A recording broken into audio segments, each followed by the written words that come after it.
How's it going? It is all the news all the time. My name is Adam, and it looks like Bud Light is in trouble at the moment, and they're going to have a day of reckoning. They've been avoiding the day of reckoning for quite some time now, but it's looking like that day is rapidly approaching. So we're going to have a little look at what's going on. Anheuser-Busch is writing checks to distributors as Bud Light sales sink. It says Bud Light is actually paying out cash to its distributors at this point.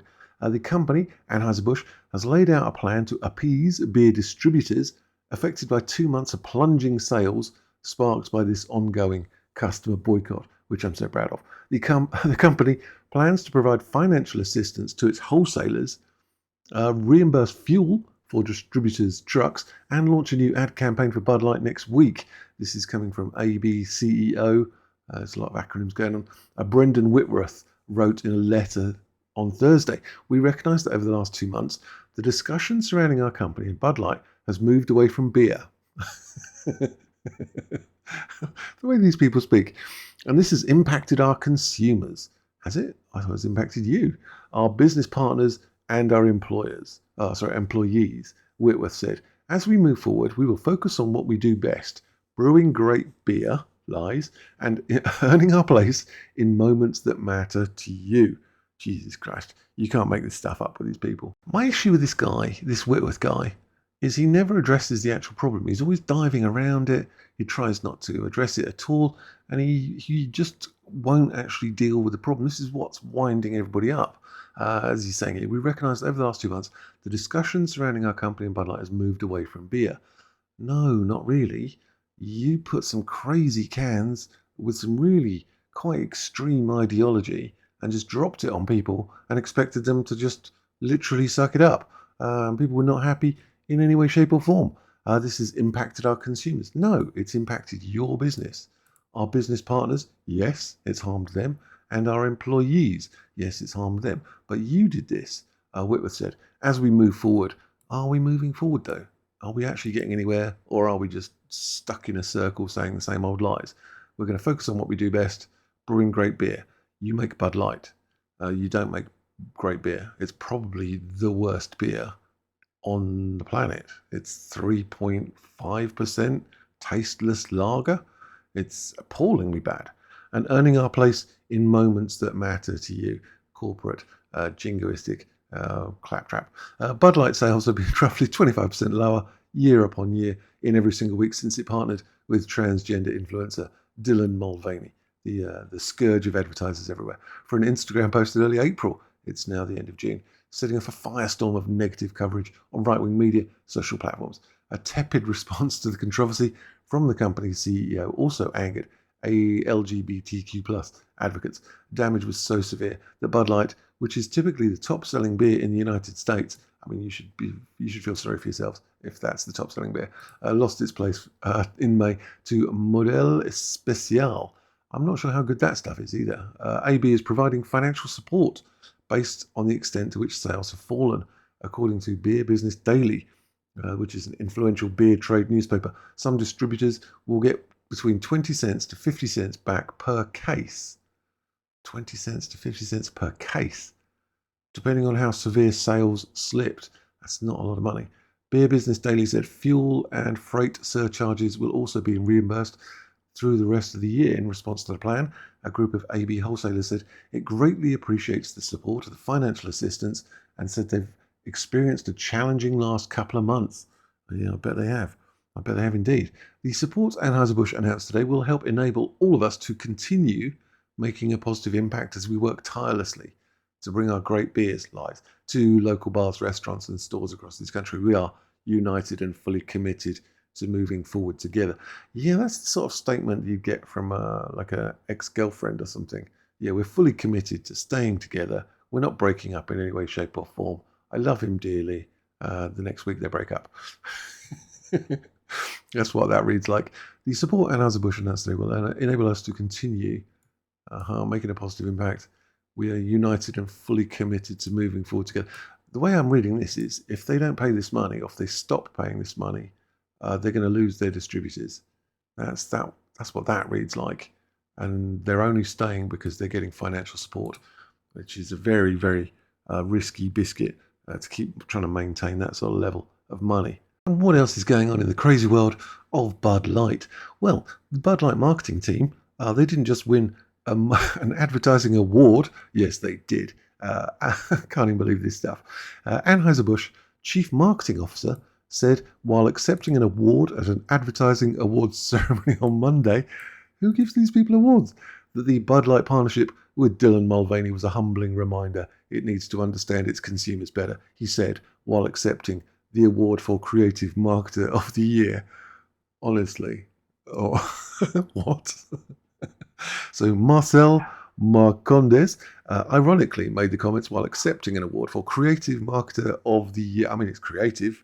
A lot of people are talking about Bud Light, and they do say there's no such thing as bad publicity.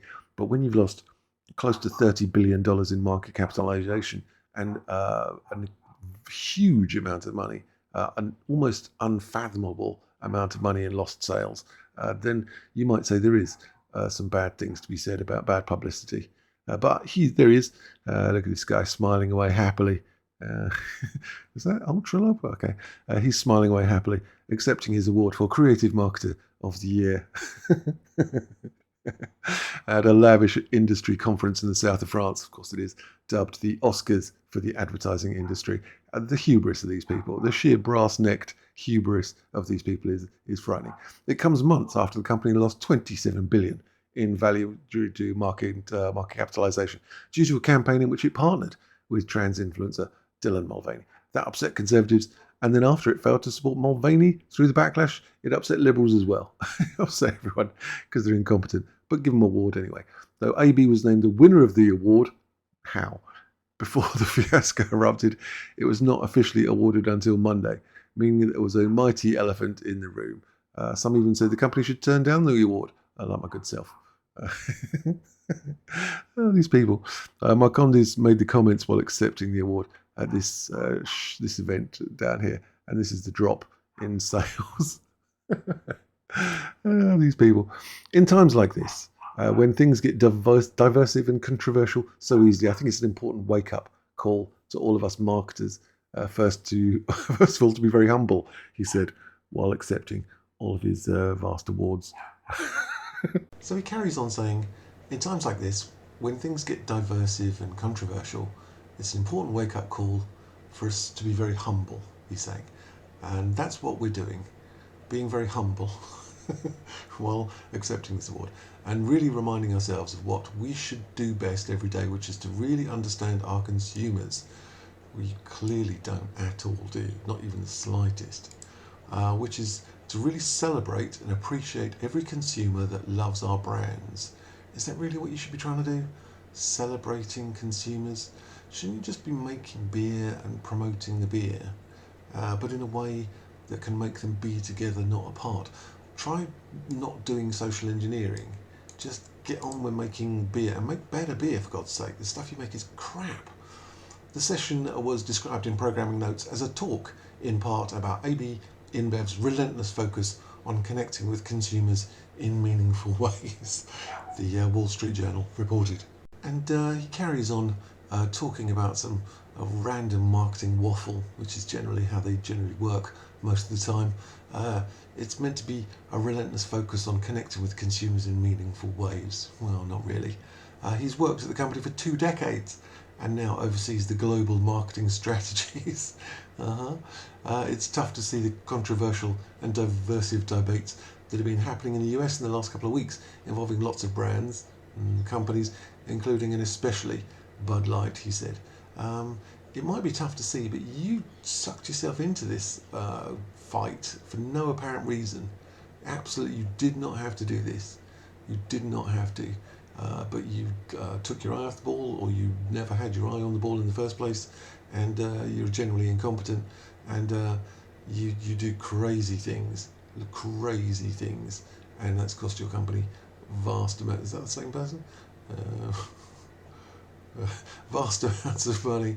No, and you've only got yourself to blame for your incompetence. You've only got yourself to blame. So I was looking at this section. This was more, I think, intelligent. It's saying, here's how Bud Light executives could finally answer for destroying their brand. This is coming from Fox News. And it's saying, Bud Light has been dethroned. It's lost its crown. as the America's best-selling beer. Beer should be in quotation marks. Its fall from grace is no surprise. The backlash comes from controversial partnership with this grifter here, and it's been plaguing the company for months. Anheuser-Busch bungled response hasn't helped. That's actually been the main problem. Initially, the company made a massive blunder by doing the actual advert in the first place, and then a second massive blunder with its CEO's flat response that neither mentioned the controversy nor apologised for it. Since then, it's effectively doubled down on its nothing to see here strategy, remaining virtually silent despite a persistent 25% drop in sales, billions of dollars in lost market value, and billions of dollars in sales. It's been shocking for them. And the Clydesdales at Anheuser-Busch are running from the customers. They can't hide from the shareholders, which I think is a very interesting statement. So next month, Anheuser-Busch is going to be forced to answer shareholder concerns, and I think they've got quite a lot of concerns to share. And this is on its second quarter earnings call. So Anheuser-Busch is going to have to stand up in front of shareholders and answer questions relating to the second quarter of the year earnings, which were appalling, caused by this guy here. To avoid another gaffe, it must prepare now. It's clearly not very good at anything. Company earnings calls are usually very well scripted affairs. The CEO highlights the company's business plan, gives updates on how much they think the company will earn, and it all goes very well. But shareholders and Wall Street analysts take notes so they can update their own predictions on how the company's stock will perform. If projections go up, stock prices usually increase. If sales fail to meet expectations, or if expectations drop, stock prices typically decline. Well, there you go. But that's not all that happens, because this is going to go badly wrong. Participants also get to ask questions. I'm sure that's going to be fun. And ask questions they will. Shareholders can hold Bud Light accountable in a way that customers can't.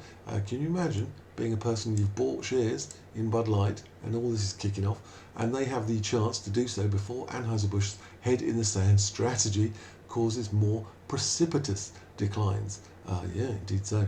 There's little doubt that the company is in jeopardy of failing to meet its projections. In 2021, CEO Michael Doukeris told shareholders to expect 4 to 8% annual earnings before interest, taxes, depreciation, and amortization.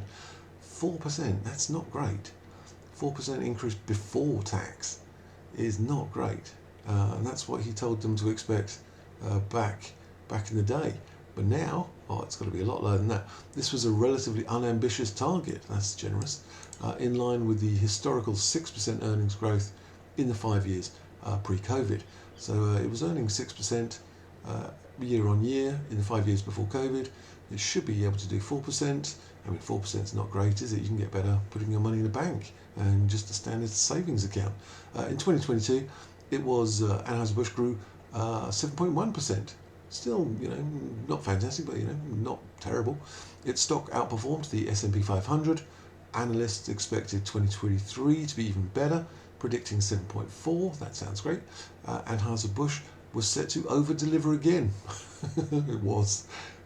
Operative word there being was. In the first quarter of 2023, earnings increased 13.6%. Very solid indeed over the prior year. Emerging markets, South America, Africa, Asia, strong beer volume growth, combined with decreased commodity prices and shipping costs, boosting profits all over the place. Fantastic. In the US, prices increased ahead of inflation, driving revenue and earnings gains. Everything's going well. Shareholders were rewarded as the stock price grew 12%. Fantastic. So dividends are being paid out. Nice. On April the 1st, April Fool's Day, a single Instagram post changed everything. Dun, dun, dun. US sales have tanked, haven't recovered. Anheuser-Busch stock declined over 10%. So all their earnings they made over the year just crashed and burned. By comparison, S&P is up 7%, so they're down 10. Molson Coors, the biggest rival, is up 30%. 30%. Oh, they must hate that. During the company's first quarter earnings call in May, Doukeris projected confidence that Anheuser-Busch could still deliver on its humble 23 earnings goal. It's only 4%.